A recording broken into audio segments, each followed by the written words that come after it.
Factory reset on the TBS battery motor. Hold the motor button and don't let go until you see the blind jolt 4 times and beep 4 times.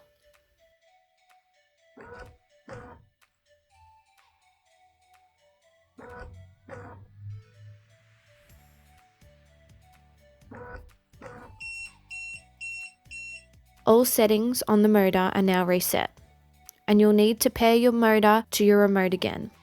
Search our channel for TBS Pairing to Remote.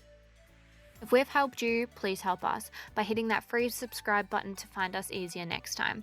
Won't cost you anything, but will most certainly help us a lot.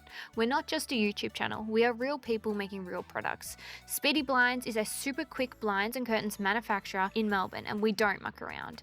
If you're after a speedy supplier or have any questions, please get in contact with us and we can do our best to help you.